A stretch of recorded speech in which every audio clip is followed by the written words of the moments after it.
Welcome to Lillian Lately again. It has been a while, and I've been saying that for a while. I'm back. It has been a while. It's been a long time. I mean, a long time since I've done a video. Well, hello there. It has been a while since I have done a video. I've meant to film this video,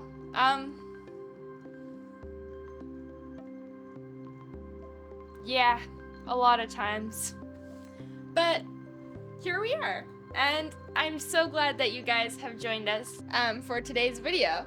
Let me introduce today's guests to my vlog before we get too far. Here's Marlo. You have anything to say for yourself, buddy? No, that's not an invitation to eat the mic. No. No. Yeah, okay. And Miss Mochi. You have anything to say? No, not an invitation to bite the mic. Anyways, I think it's seriously overdue for some really good tea time. Last that you guys heard, I had come back from Bolivia and I was attending my brother and my sister-in-law's wedding. So as some of you may know, or maybe you don't know, I got sick while I was in Bolivia and came back early. I was only about 4 months in Bolivia. But God brought me back for a reason. What you guys saw on my last video was a brief recap on my brother's wedding. What you didn't see was the tea. Backstory. Before my brother's wedding, I was having a conversation with my best friend, and we were chatting about what teenage girls typically chat about every so often. Boys. And so she was bugging me about the upcoming wedding, and she says, "Oh, Lily, your brother's getting married soon. What if you meet your Prince Charming?" And I'm like, "No, of course I won't meet my Prince Charming. I am so done with drama. I am done with guy drama. I am done with guys trying to talk to me. I am done with things just not working. I am done with guys." And I told her, "You have nothing to worry about." Unbeknownst to me, in a vehicle traveling to the same wedding that I was about to attend, was this curly-haired guy and his best friend. And they were chatting about the exact same topic. And his best friend goes, "So, you think you might meet someone?"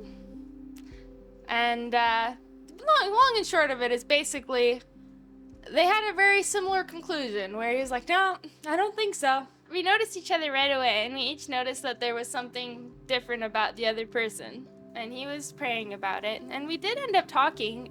We connected the second day that he was there and talked about our shared love for out-of-doors type of things and adventures and marshmallows. Elijah laid out a fleece to God, and he really prayed about whether or not he should ask me to continue to get to know me. And his fleece came true. Long and short of it was he ended up asking me to stay in touch, even if it was to just be friends. And so we started to stay in touch. So after the wedding, I went back to Ontario from BC. I went back to Ontario, and I was there for about 7 months before, after much prayer and consideration, I decided that I wanted to go to Alberta. My grandparents go to the States for the winter, and they needed someone to watch the house for them, and I decided it was a really good spot for me to figure things out and have a little bit of space for myself and kind of just work on figuring out what I wanted to do and what God wanted me to do. I drove across the country from Ontario to Alberta in the fall of 2023. And so I left middle of September And the drive across Ontario was just beautiful. First day, I drove 13 hours, and I drove to Thunder Bay, and I did a big smart. Instead of taking the car route along Lake Superior, I ended up taking the trucker highway, and that was really stressful. I was like, well, I'm just driving there. How could there be more than one route? I didn't check until the morning I left. So 4 in the morning, I tried calling my brother, and guess who didn't pick up his phone? I survived driving with all the big trucks. Praise the Lord for that. I do not recommend driving the trucker route if you're in a little Honda Accord. But anyways, I got to Thunder Bay, got to bed by like midnight, and then 2 hours later, my neighbors arrived in the room next to me, and they were yelling. They must have been drunk. They were yelling and throwing stuff around, and I could not sleep. So a couple hours later, I left at like 3 or 4 in the morning from my motel in Thunder Bay, and drove another 8 hours and got into Manitoba, where I stayed the night. And then the next day I drove another 7 hours and got to Saskatchewan, where I spent the weekend with some cousins, which that was a really, really fun experience. And then I drove another 7 hours and got to my grandparents in Alberta. While I was in Alberta, I worked for a while at a little greenhouse, which was not my favorite job in the world. I quit there after a few months because, well, my back could not take that. Mochi, what you working at? The next job I worked at was at a doggy daycare, and that was probably my favorite job to boot. I really enjoyed the challenge of it, managing some... This puppy is trying to steal my mic. Nope, nope. Anyways, working at a doggy daycare had its own challenges, including dealing with customers and managing sometimes up to 30 dogs. The hardest part was definitely the fact that you couldn't predict what the next day would hold, or predict what would happen in the next 10 minutes, really. Then the next big thing that happened in my life was, I skipped a really important piece of tea.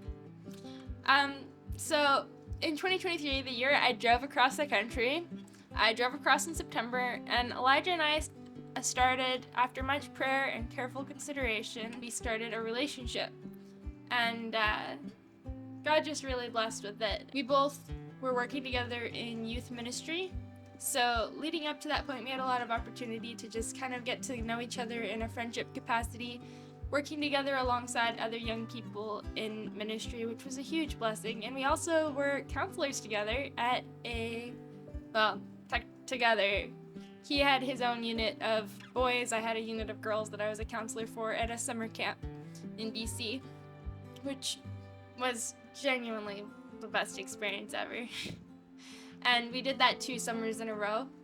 So Elijah and I started a relationship officially in November 2023. And fast forward to August 2025, Elijah asked me to go for a very engaging hike. Yeah, he was stressed. I thought he was stressed about work, but that hike was a lot of fun. Muffin and I were having a blast. I was stopping at every bush that had blueberries on it on the way up the hill because, well, blueberries make life better. I love blueberries. It was slightly frustrating for Elijah, though, nonetheless. And mainly because he was stressing about what to say, I think, the whole way out. And I didn't realize. I just thought he was stressed about work and stuff. And I was like, well, if you're stressed, a blueberry always helps. Anyways, we hiked up to Monashee Lake. On the way up, not only did I eat a bunch of blueberries, but I also took time to catch a frog. He was really cute, okay? Monashee Lake is just beautiful. So we took a bunch of pictures, and Elijah was taking pictures, and then he suggested he get the drone out and fly it around. And anyway, so we were engaged in August. So we didn't want a super long engagement, and did not want a winter wedding. I don't know why. Winter weddings are genuinely beautiful, but, well, I know why. I wanted an outdoor wedding. We worked with our photographer and we found a date in the middle of October, which gave us 2.5 months for our wedding planning. So crunch time was stressful. I had some friends who they took a look at my Pinterest boards, they asked me what I needed, and they just stepped up to the plate and helped me to figure everything out. We had a beautiful bridal shower. They did a surprise bridal shower, and it was just beautiful. They did a small tea party, and it was a lot of fun. We also were fixing up our house a little bit in the meantime and getting it to be in a more livable condition. Anyways, so, wedding. Our wedding was absolutely perfect. Apart from Muffin screaming, but you know what? That just added to the personality and character of the event. Yeah, Muffin was my ring bearer for the wedding, and she was very excited. But anyways, we had some lovely friends who offered us to use their property for the wedding. We had originally planned to do the wedding outdoors, and weekend of, we looked at the forecast, and we'd been praying. We looked at the forecast, and it was like 90% chance of showers, and it did not look good. So we started to pray about some other alternate solution. I did have a backup, which I had planned, which was the hall in the area that we were getting married, community hall, and that's where we were gonna have the reception. But I really wanted the wedding to feel kind of like outside. And so actually my mom-in-law and the lady hosting the wedding were praying together, and all of a sudden the lady hosting the wedding says, I have an idea. She says, our greenhouses. We could easily clean out one of the greenhouses and we could have the wedding in the greenhouse. And she called me up and she says, what do you think of this idea? Our friends just pitched in. There was tomatoes all over the floor in the greenhouse, but they just pitched in, they picked them up, they cleaned everything up, and by the next day you would not know that greenhouse the day before had been a fully in use greenhouse.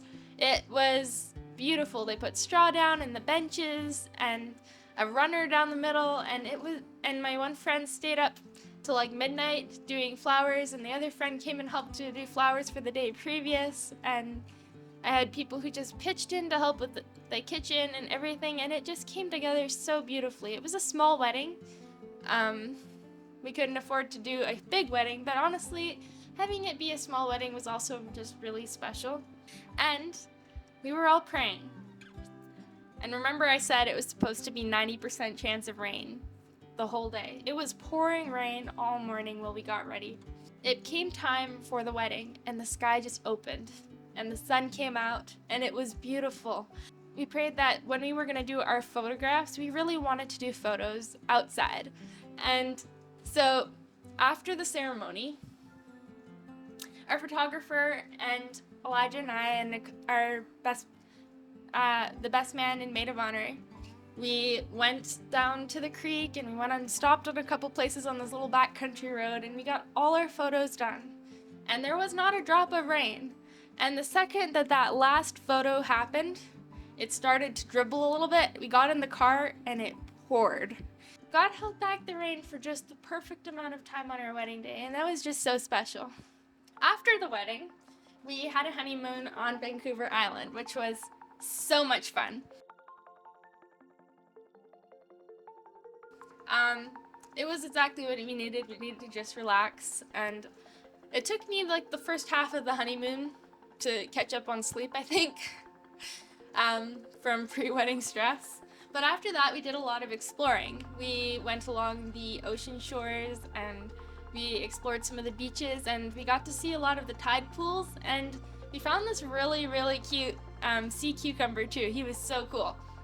We had a lot of fun running from the waves. It was too cold to get wet, but we had a lot of fun. After that, we got back and we spent the next few weeks moving into our place and figuring out all the issues. This house had not been lived in for a while, and that's a whole story. But the house needed to be cleaned, it needed to be painted, it needed to be aired out. It needed to have the water hooked up again. Every single pipe in this house was bursted. It was bad. We do have running water now. We do have a good electricity setup. For a while, we just had the generator and a battery, but now we have some solar panels and a small battery system and a diesel heater and wood stove. So we're really blessed. We're very comfortable now. Ooh, I forgot a very important piece of information. On the honeymoon, I got kitten fever, and as a result of that, we crossed over the ferry and we met with a couple people, and we got Marlo, who you met earlier, and he's heavy. This is Montgomery Meowbert. Do you have anything to say for the camera, buddy? No, this one's my kitty, and the orange one is Elijah's kitty. So yeah, this is my little guy. He's very, very, very, very cuddly and cute when he wants to be. And then recently we got Mochi, who you met earlier. She's the little black and white one. This is Mochi, Otherwise known as Diner War. She is otherwise known as the dinosaur. She's about this tall. This is what she looks like looking at you from the front. This is what she looks like from the side running past you. You better not be looking at her butt cheeks. She's our current dog, Muffin's granddaughter. She's been keeping us on our toes. She's given me a little bit of puppy trauma with her peeing in the house, but hopefully that'll be fixed sooner than later. Overall, life has been good though. God is good. He's been blessing, and we are doing our best to make sure that we're following where He wants us to go, and we're really excited to see what adventures are going to be coming up soon. We have so many things that we want to share with you guys. We want to go on adventures. We're going to be going, doing lots of camping, backpacking, and we're hoping to maybe build a cabin in the near future. And I want to get chickens. And there's a long list of things that we're going to be sharing with you guys. If you want to follow along for this adventure, which I highly recommend, you should hit the subscribe and make sure to like this video and follow. We are so excited. So thank you for joining today's video, and we'll see you next time.